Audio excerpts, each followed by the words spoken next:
Bienvenue dans la deuxième partie de la semaine de l'écho sur France 24. Je suis toujours en compagnie de Benjamin Corria, professeur donc à l'université qui n'est plus Paris 13. Benjamin Corria, c'est quelle université cette fois? Alors maintenant, ça s'appelle Université Sorbonne Paris-Nord. Voilà, Université Sorbonne Paris-Nord et membre des économistes atterrés toujours. Toujours. Xavier Jaravel nous a rejoint par Skype, économiste. Il vient de recevoir le prix du meilleur jeune économiste 2021, décerné donc chaque année par le Cercle des économistes et par le journal Le Monde. Donc pour vos travaux, Xavier Jaravel, sur l'innovation et les inégalités. Bonjour à vous et bienvenue également.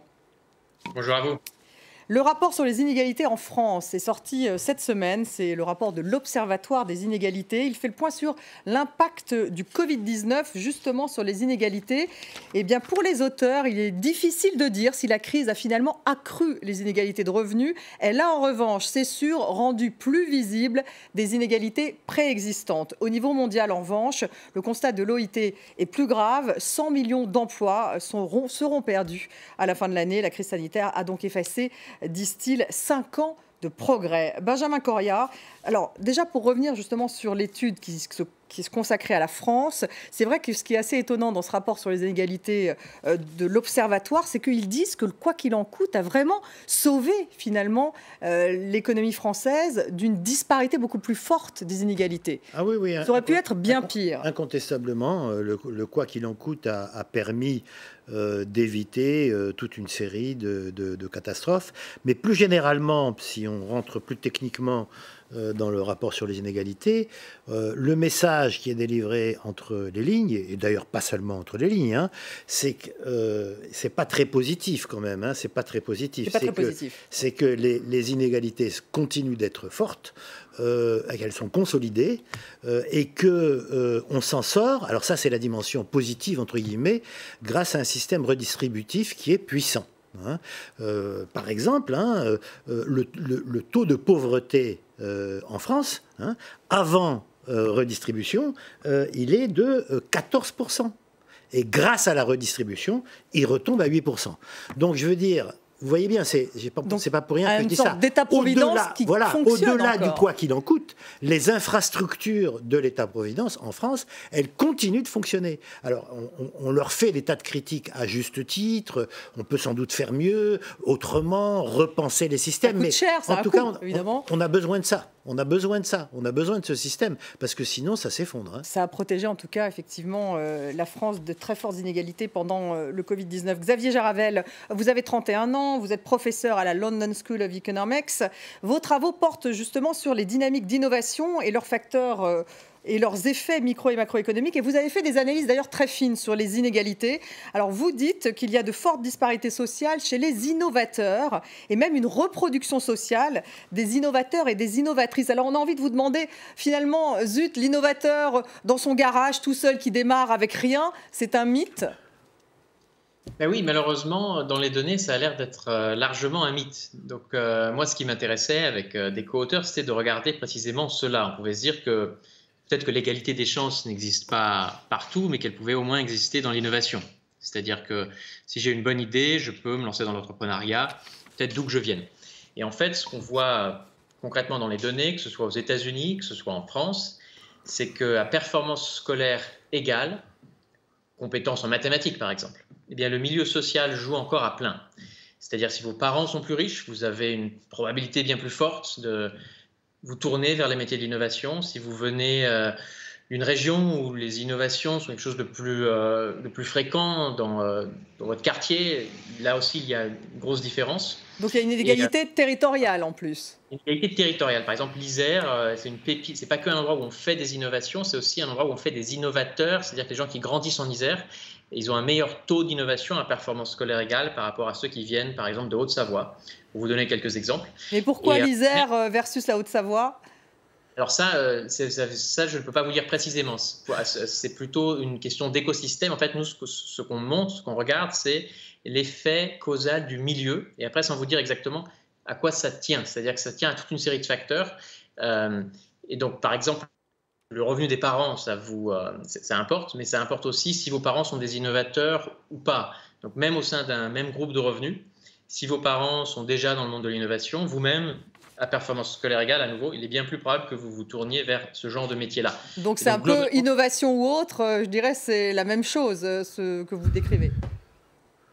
Oui, en fait, nous, notre message global, c'est de dire qu'il n'y a pas d'égalité des chances devant l'innovation. Donc c'est à la fois une mauvaise nouvelle, parce que ça veut dire c'est un problème qu'on a, mais c'est aussi une bonne nouvelle si on essaye de voir le verre à moitié plein, au sens où on peut utiliser ces talents qui actuellement ne sont pas utilisés, en sensibilisant les uns et les autres pour que chacun puisse se projeter dans ses carrières pour ceux qui le souhaitent. Donc au moins chacun ait l'information, que chacun ait des gens auxquels se raccrocher pour savoir quelle voie utiliser pour se rapprocher de ces métiers-là. Oui, parce que vous dites que c'est un vivier finalement de gens qui pourraient être des innovateurs si effectivement ils avaient peut-être plus accès à certaines choses ou autres, alors qu'ils sont un peu isolés en fait. C'est un peu ça ce que vous dites. Voilà, exactement. Et très concrètement, donc rompre l'isolement. Voilà, exactement. Et donc il y a plein de dispositifs qui sont déjà un peu utilisés. Il y a du mentorat, des stages, des choses comme ça, mais qui sont faites de manière un peu saupoudrés par des acteurs qui font un travail important, mais qui sont un peu isolés les uns des autres. Ça peut être des associations, ça peut être des régions. Et donc nous, ce qu'on appelle de nos voeux, c'est de prendre ce problème à bras-le-corps, de dire on veut faire une stratégie nationale pour résoudre ce problème, pour encourager l'innovation par tous. L'ordre de grandeur, c'est que ça pourrait coûter de l'ordre de 100 millions d'euros par an. Et on pense que ça pourrait rapporter en termes de croissance de l'ordre de 5 milliards d'euros à horizon 5-10 ans, en termes de croissance supplémentaire chaque année.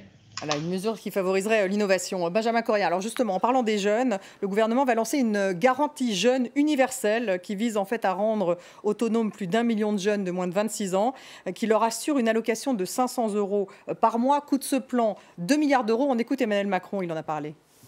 C'est ce dispositif qu'on va continuer de faire, mais je ne crois pas à l'idée qu'on donne de l'argent sans condition.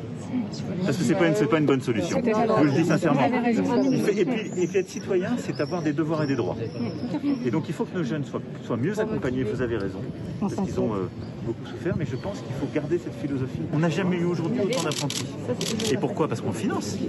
Parce qu'on paye les employeurs. Je préfère payer un employeur pour qu'il prenne un jeune apprenti que payer un jeune sans condition. Benjamin Corriat, votre réaction? Il y a plusieurs choses dans ce que dit le président. Bon, d'abord, il faut commencer par dire que les jeunes, et en particulier les jeunes en situation précaire, ce qui est quand même la grande majorité des jeunes, sont les principales victimes de la crise. Je veux dire, ils sont massivement frappés. Donc il y a vraiment un problème de jeunes. À la fois de jeunes à la recherche d'emploi, si je peux dire, et on l'a vu pendant la crise, il y a eu toute une série de reportages télé, etc. Même les jeunes étudiants, etc. Enfin, moi, je sais que je suis prof. J'ai eu, enfin, je vais le dire, j'ai eu le cœur brisé de voir des jeunes aller chercher des repas parce qu'ils n'en avaient pas. Bon, donc il y a quelque chose à faire. Ça, c'est fondamental. Bien. Donc cette idée de garantie, déjà. Comment ? Cette idée de garantie universelle à 500 €. Alors, est-ce que c'est une garantie universelle de 500 €? Est-ce que c'est un RSA? Est-ce que c'est d'autres formules? C'est à discuter. Moi, je vais dire... Revenu universel, par exemple, plutôt que plusieurs dispositifs ciblés.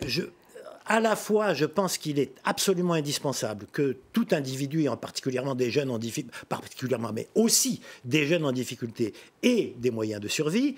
Autant, je ne suis pas un fanatique de l'inconditionnalité. Vous voyez, parce que je pense que c'est à l'origine, ça peut être à l'origine d'effets pervers importants. Donc sous condition de ressources. Voilà, sous condition de ressources, sous condition de besoins. Mais il ne faut pas que ça soit intrusif non plus. Donc vous voyez, c'est un peu... Oui, c'est compliqué. C'est compliqué. Parce mais RSA jeune? RSA jeune, je crois que là, j'aurais aucune réserve. En l'état... c'est la meilleure des solutions, me semble-t-il. Mais il faut rester ouvert à d'autres solutions, parce que ce n'est pas forcément la panacée. Quelque chose doit être fait, ça ne peut pas être complètement inconditionnel, et ça ne doit pas être intrusif, ça doit être contrôlé, mais pas intrusif. Voilà. Donc à partir de là, il y a sûrement des solutions. Xavier Jaravel, vous avez une proposition à faire pour les jeunes, vous, justement, qui vous êtes intéressé à l'innovation? Non, moi je suis tout à fait d'accord avec ce qui vient d'être dit. Je pense qu'il faut juste là aussi rappeler les chiffres sur la pauvreté, c'est-à-dire qu'ils sont plus élevés, les chiffres de la pauvreté chez les 18-29 ans, c'est 12% actuellement et c'est en hausse, par 8% il y a 20 ans. Donc il y a clairement un problème et je suis d'accord sur ce qui vient d'être dit sur le plateau. Et donc cette proposition me semble aller tout à fait dans le bon sens. Et après, c'est un équilibre à trouver entre les différents paramètres qui ont été rappelés. Est-ce qu'il y a justement un paramètre plus éducatif sur lequel, par exemple, vous pourriez revenir, puisque vous parlez d'innovation? Oui, il y a le sujet spécifiquement innovation dont je vous parlais tout à l'heure pour devenir innovateur, mais il y a un sujet plus vaste en fait en arrière-fond qui est la qualité de l'éducation en France.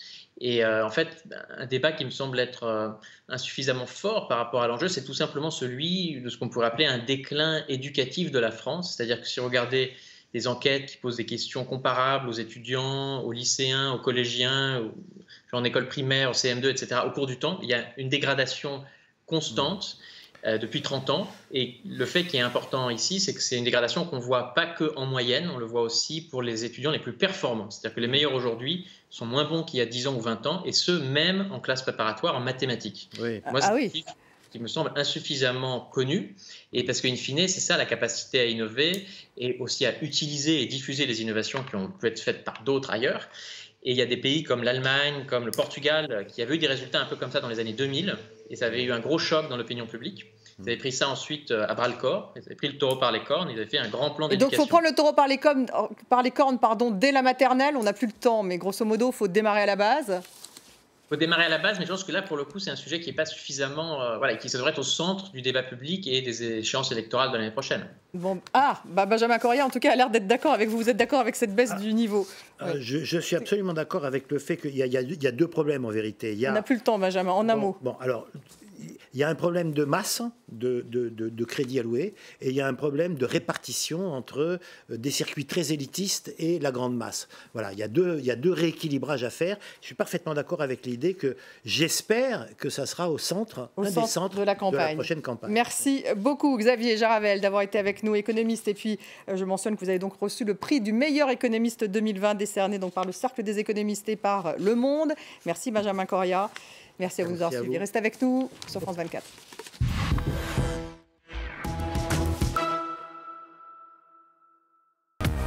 Actuel, le magazine de celles qui font la une de l'actualité internationale. Femmes d'influence, militantes des droits humains ou victimes de discrimination. De Paris à New Delhi, de Washington à Tunis, chaque semaine, Actuel met en valeur des femmes qui, au quotidien, s'engagent pour faire bouger un monde largement dominé par les hommes. Actuel, présenté par Virginie Hertz, à voir sur France 24 et france24.com.